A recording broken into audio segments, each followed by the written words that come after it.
Hi friends, welcome to village వంటకాలు. Friends, ఇవాల్టి special recipe custard బాదం మిల్క్ షేక్. బాదం మిల్క్ని చాలా ఈజీగా, సింపుల్గా, టేస్టీగా ఇంట్లోనే రెడీ చేసుకోవచ్చండి. బాదం మిల్క్ బయట కాస్ట్ ఎక్కువ కదా, అలా కాకుండా ఇంట్లోనే చాలా సింపుల్గా, ఈజీగా రెడీ చేసుకోవచ్చు. ఇలా రెడీ చేసుకున్నారంటే ఇంకెప్పుడు బయట తెచ్చుకోరండి. ప్రతిసారి ఇలాగే చేసుకొని తాగుతారు. చాలా టేస్టీగా ఉంటుంది. బాదం మిల్క్ మన హెల్త్కి ఎంతో మంచిది. హెల్దీ అండ్ టేస్టీ బాదం మిల్క్ షేక్ని ఎలా రెడీ చేసుకోవాలి, దాని ప్రాసెస్ ఏంటో చూద్దాము. స్టవ్ పై ఒక లోతున్న గిన్నె నుంచి దానిలో నేను ఇక్కడ ఆరోగ్య మిల్క్ని యూజ్ చేశానండి. 1 లీటర్ పాలను తీసుకున్నాను. పాలు వేసుకున్న తర్వాత వాటిని బాగా మరిగించుకోవాలి. చూడండి, ఈ బాదం మిల్క్ రెడీ చేసుకునే ఒక 3-4 గంటల ముందు బాదం పప్పును నానబెట్టాలండి. బాదం పప్పు ఎంత బాగా నానితే మనకి పొట్టు అనేది తొందరగా ఊడొచ్చేస్తుంది. ఇక్కడ నేను 4 గంటలు నానబెట్టానండి. 4 గంటల తర్వాత ఒక్కొక్క దాన్ని తీసుకొని దాని పొట్టును తీసుకోవాలి. చూడండి ఎంత చక్కగా వస్తుందో. పప్పు ఎంత బాగా నానితే పొట్టు అనేది తొందరగా ఊడొచ్చేస్తుంది. అన్నిటిని కూడా అలా పొట్టు తీసుకొని ఒక బౌల్లోకి తీసుకోవాలి. అలా పొట్టు తీసుకున్న తర్వాత వాటిని ఒక మిక్సీ జార్లో తీసుకొని, మరీ మెత్తగా కాదండి, కొంచెం కోసుగా గ్రైండ్ చేసుకుంటే సరిపోతుంది.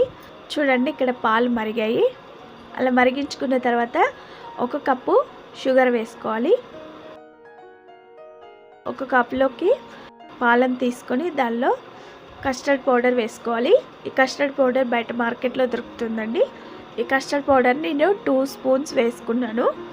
2 స్పూన్స్ వేసుకొని ఎక్కడ కూడా లంప్స్ లేకుండా బాగా కలుపుకోవాలి.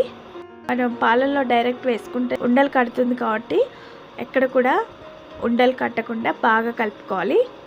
కాచి చల్లార్చిన పాలు తీసుకోవాలి. వేడి పాలు అయితే ఉండలు కడతాయి కాబట్టి కాచి చల్లార్చిన పాలలో కొంచెం కస్టర్డ్ పౌడర్ వేసుకొని బాగా కలుపుకోవాలి. అలా కలుపుకున్న తర్వాత అలా మొత్తం వేసుకొని ఒకసారి బాగా కలుపుకోవాలి. నేను ఇక్కడ కస్టర్డ్ పౌడర్ వెనిలా ఫ్లేవర్ తీసుకున్నాను. దీని ఫ్లేవర్తో బాదం మిల్క్ చాలా టేస్టీగా ఉంటాయి. అందులో సన్నగా తరిగిన బాదం జీడిపప్పు ముక్కలు వేసుకొని ఒకసారి బాగా కలుపుకోవాలి. ఇవి పాలలో ముందే ఉడికించుకుంటే చాలా టేస్టీగా ఉంటాయండి. మనం తాగేటప్పుడు అక్కడక్కడ ఈ పప్పులు మన పంటికి తగిలి చాలా టేస్టీగా ఉంటుంది ఈ జ్యూస్. అవి వేసుకొని ఒకసారి బాగా కలుపుకొని దానిలో మనం మిక్సీ పట్టుకున్న బాదం పేస్ట్ వేసుకోవాలి. వేసుకొని బాగా కలుపుకోవాలి. కొంచెం ఫ్లేవర్ కోసం యాలకుల పౌడర్ వేసుకోవాలి. ఫ్లేవర్ కోసం వేసుకున్నాను. చాలా టేస్టీగా ఉంటుందండి. మరీ ఎక్కువగా వేసుకోకూడదు, కొంచెం వేసుకుంటే సరిపోతుంది. నేను ఇక్కడ చిటికెడు వేసుకున్నాను. వేసుకున్న తర్వాత ఒకసారి బాగా కలుపుకోవాలి. పాలు ఎంత చిక్కబడాయో చూడండి. మనకి బాదం మిల్క్ బయట ఎంత చిక్కగా టేస్టీగా ఉంటుందో అదేవిధంగా ఇంట్లోనే చాలా ఈజీగా, సింపుల్గా రెడీ చేసుకోవచ్చు. మనకి ఇక్కడ పాలు రెడీ అయిపోయి స్టవ్ ఆఫ్ చేసుకొని దాన్ని రూమ్ టెంపరేచర్ వచ్చేంత వరకు చల్లారనివ్వాలి. అలా చల్లగైన తర్వాత ఆ పాలని డీప్ ఫ్రిడ్జ్లో ఒక 2 గంటలు ఉంచాలండి. చేసుకున్న వెంటనే సర్వ్ చేసుకున్న బాగానే ఉంటుంది. లేదా కూల్గా కావాలనుకుంటే ఫ్రిడ్జ్లో ఉంచి సర్వ్ చేసుకుంటే కూల్గా బాదం మిల్క్ అనేది చాలా టేస్టీగా ఉంటుంది. 2 గంటలు అయిపోయింది. 2 గంటల తర్వాత చూడండి, ఒకసారి బాగా కలుపుకొని సర్వింగ్ గ్లాస్లోకి తీసుకొని జీడిపప్పు బాదం పప్పులతో గార్నిష్ చేసుకుంటే అంతేనండి. టేస్టీ, హెల్దీ, ఎనర్జెటిక్ కస్టర్డ్ బాదం మిల్క్ షేక్ రెడీ.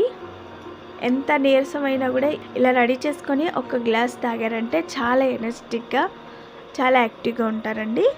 చిన్నపిల్లల కంటే పెద్దల వరకు అందరూ ఈ బాదం మిల్క్ తాగొచ్చు. చాలా మంచిది.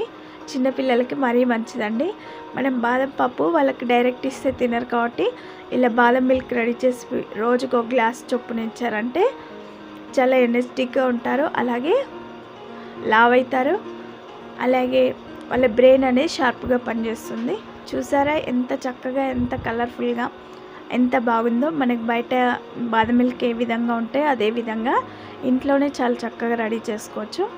ప్రాసెస్ కూడా చాలా ఈజీ. మరి మీరు తప్పక ట్రై చేస్తారు కదా. మరిన్ని వెరైటీ రెసిపీస్ కోసం మా ఛానల్ని సబ్స్క్రైబ్ చేసుకోండి. మీకు ఈ వీడియో నచ్చినట్లయితే ఒక లైక్ చేయండి. మీ ఫ్రెండ్స్కి కానీ రిలేటివ్స్ కానీ షేర్ చేయండి. మీరు ట్రై చేయండి. మీకు ఎలా వచ్చిందో, టేస్ట్ ఎలా ఉందో మీ ఫీడ్బ్యాక్ని కామెంట్ చేయండి. Thank you for the watching. Bye bye.